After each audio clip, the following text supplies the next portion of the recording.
नमस्कार. प्रमिलास रेसिपीमध्ये तुमचं सर्वांचं खूप खूप खूप स्वागत. आज आपण प्रमिलास रेसिपीमध्ये दिवाळीच्या फराळासाठी शेवेचे लाडू तयार करतोय. ह्या शेवेच्या लाडूंना कळीचे लाडू सुद्धा म्हणतात. सर्वप्रथम माझ्याकडून तुम्हाला सगळ्यांना दिवाळीच्या खूप खूप खूप शुभेच्छा. रेसिपी करायला अगदी सोपी आहे.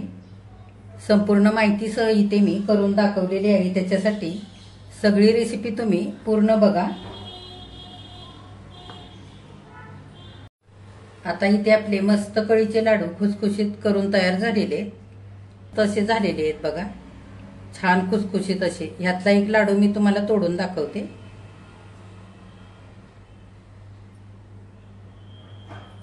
हे बघा. तर लगेचच आपण रेसिपीला सुरुवात करूया.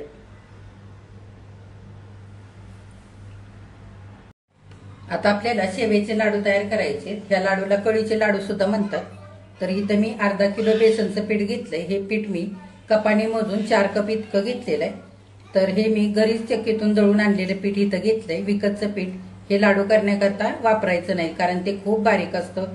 त्याच्यामुळे लाडू चवीला चांगले लागत नाही. त्याच्यासाठी तर आधी आपल्याला हे पीठ मळून घ्यायचंय. आता बेसन पिठामध्ये पाव चमचा मीठ घालूया. मीठ थोडंसं घालायचं म्हणजे लाडू छान चवीला लागतात. आता इथं मी 2-3 चिमटी इतके हळद घेतले. लाडूला छान रंग येतो हळदीमुळे, त्याच्यासाठी मी इथे घालते. जर तुम्हाला आवडत असेल तर घाला, नाही घातली तरी चालेल. आता थोडं थोडं पाणी घालून पीठ आपण मळून घेऊया. चांगलं सैलसर असं पीठ मळून घ्यायचंय. हे बघा, इथे मी आता असं छान मध्यम सैलसर पीठ मळून घेतलेलं आहे. फार सैल नाही किंवा फार घट्ट मळलेलं नाही, अशी तार होते. असं पीठ उचलून बघितलं तर या पद्धतीने असं पीठ मी मळून घेतलंय. पीठ मळण्यासाठी 1 कप आणि वरती थोडंसं पाणी लागलेलं आहे, म्हणजे 1.25 कप इतकं पाणी इथं लागलंय. आता शेवेचं पीठ इथं तयार झालंय. आपण लगेचच शेव करायला घेऊया. लाडूची शेव तयार करण्यासाठी अशी मोठ्या शेवेची जाळी घेतलेली आपण सोऱ्यामध्ये लावून घेऊया. पीठ भरूया. चमच्याने असं पीठ छान दाबून भरायचं. सोऱ्याचं झाकण लावून घेऊया. शेव करण्यासाठी तेल आधीच मी गरम करायला ठेवलेलं आहे आणि थोडासा पिठाचा मी एक गोळा घालून बघितलं होतं. हे बघा, पिठाचा गोळा वरती तरंगतोय, म्हणजे तेल आपलं इथं छान असं गरम झालेलं आहे. आता गॅस मध्यम करायचा आणि शेव तेलामध्ये पाडून घ्यायची. आता आपण शेव पाडूया तेलामध्ये. थोडंसं असं सोऱ्या उंच धरून पाडायची, म्हणजे हातावरती तेल येणार नाही. 1 ते 2 वेळे काढायचे. शेव तेलामध्ये तळण्यासाठी घातल्यानंतर काही सेकंद एका बाजूने चांगली तळू द्यायची आणि नंतरच उलटवून घ्यायची. आपल्याला इथं शेव छान मऊसूद अशी तळून घ्यायची. कुरकुरीत करायची नाही. जर शेव कुरकुरीत झाली तर पाक चांगली शोषून घेत नाही आणि लाडू आपले छान असे मऊसूद तयार होत नाहीत. त्याच्यासाठी आता 2 ते 3 मिनिटं झालेली आहेत. दोन्ही बाजूने छान शेव मऊसूद अशी तळून घेतले. फार कुरकुरीत केलेली नाहीये. काढून घेऊया. लाडूसाठी शेव तयार करताना मोठ्या शेवेची चकली वापरायची शेवग्यामध्ये, म्हणजे अशी जाडसर शेव तयार होते. जाड शेवेचे लाडू छान दिसायला पण दिसतात आणि शेव सुद्धा चुरताना छान बारीक चुरली जाते. त्याच्यासाठी आता आपण परत शेव घालूया तेलामध्ये तळण्यासाठी.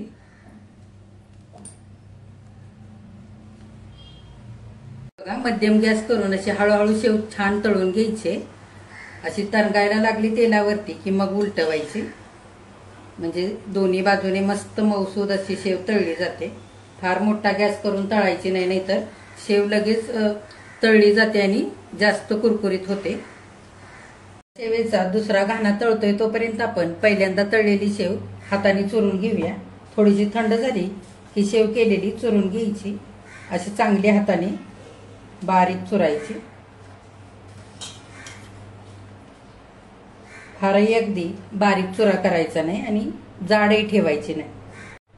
अशी थोडीशी शेव कोमट झाली की चुरली की अशी मस्त चुरली जाते. बघा, हाताला सोसवेल अशी झाली की लगेच चुरायची पूर्ण थंड झाल्यानंतर चुरायला गेलं तर चांगली चुरली जात नाही ना, त्याच्यासाठी. हे बघा मस्त शेव ते चुरून झालेली. आता आपण तळलेला दुसरा घाणा सुद्धा याच्यामध्येच घेऊया. आता दुसऱ्या घाण्याची सुद्धा शेव छान अशी तळून मी इथे परातीत घेतलेली. थोडीशी थंड होऊ द्यायची, वाफ जाऊ द्यायची आणि नंतर चुरायची. हाताला सोसवेल असं झालं की मग शेव चुरायची.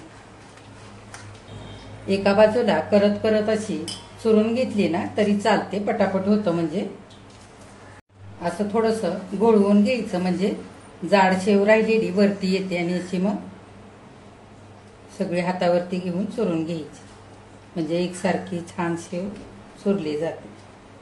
आता दुसऱ्या घाण्याची शेव इथं छान अशी चुरून झालेली. उरलेल्या सगळ्या पिठाची शेव करत करत अशी चुरून घेऊया. आता सगळी शेव इथं मी करून चुरून घेतलेले. तर आपण अर्धा किलो बेसनचं पीठ घेतलं होतं शेव करण्यासाठी, तर त्याच्यासाठी इथं मी अर्धा किलो साखर घेतलेले पाक करण्यासाठी. आता इथं मी पाक करण्यासाठी गॅसवरती टोप ठेवलेला आहे. टोपामध्ये छान आपल्याला सगळं लाडूचं मिश्रण हलवून घेता येतं, त्याच्यासाठी मी इथं टोपाचा वापर केलेला आहे. तुमच्याकडे जर असा थोडासा छोटा टोप असेल, अर्धा किलोचे लाडू होतील किंवा 1 किलोचे होतील असा टोप असेल तर टोप वापरायचा, किंवा मग मोठ्या आकाराची कढई वापरली पाक करण्यासाठी तरी सुद्धा चालेल. आता अर्धा किलो साखर घालूया. अर्धा किलो बेसन पिठासाठी अर्धा किलो साखर घेतली. जर तुम्हाला कमी थोडीशी साखर करायची असेल तर तुम्ही कमी करू शकता. आता 2 कप साखरेसाठी 1 कप भरून पाणी घेतलेलं आहे ते घालूया. आता गॅस मोठा करून साखर चांगली आपल्याला पाण्यामध्ये अशी हलवून घ्यायची. आता पाण्याला चांगली उकळी यायला लागलेली आहे. गॅस फास्ट करूनच आपल्याला छान पाक तयार करायचा आहे. तर पाक तयार करण्यासाठी साधारण आपल्याला 15 मिनिटं इतका वेळ लागेल. तर गोळी बंद पाक इथे आपल्याला तयार करायचं आहे. पाणी उकळायला लागलं की अधूनमधून असं चांगलं हलवून घ्यायचं, म्हणजे लवकर पाक येतो. आता 10 ते 12 मिनिटं झालेली आहेत. पाक चांगला मी हलवून घेतलाय. पाण्यामध्ये आपण थोडासा पाक घालून बघूया.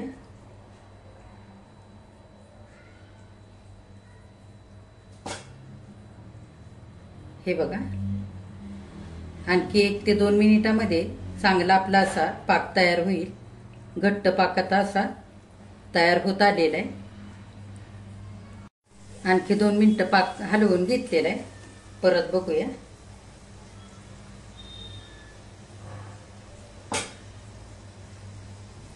हे बघा, मस्त अशी गोळी तयार होते पाकाची.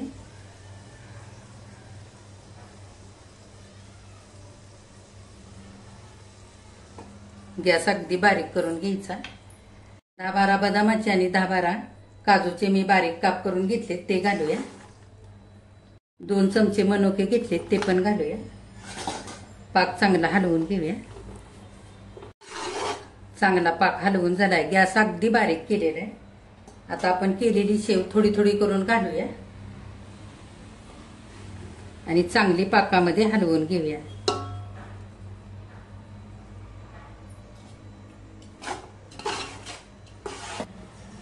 उरलेली सगळी शेव घालूया.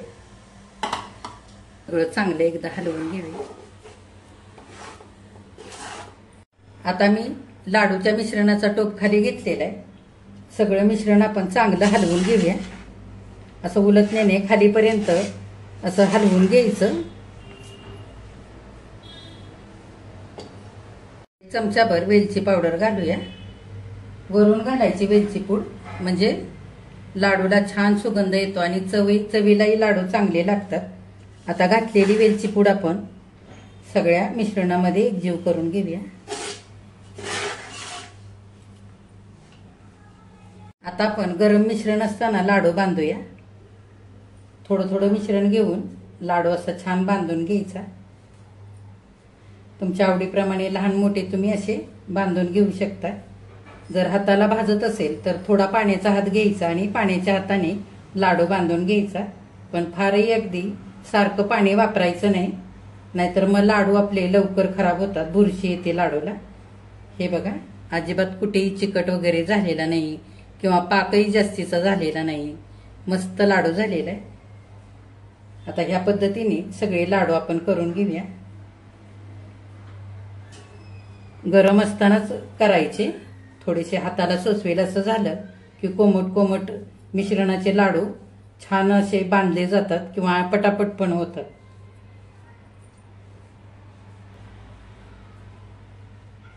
हे बघा,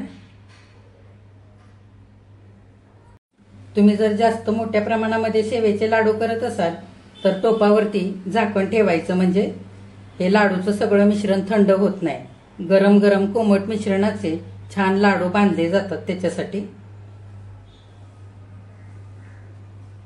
आता ह्या पद्धतीने सगळे आपण लाडू असे बांधून घेऊया.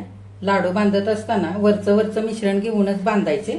सगळं सारं मिश्रण खालीपर्यंत एकदाच हलवायचं नाही, नाहीतर ते लवकर थंड होतं आणि शेवटचे लाडू आपल्याला चांगले असे बांधून घेता येत नाही. त्याच्यासाठी तुम्ही जर कळीचे लाडू बांधताना एकट्याने करत असाल तर मिश्रण जर थंड झालं तर काय करायचं ते सुद्धा मी तुम्हाला दाखवते.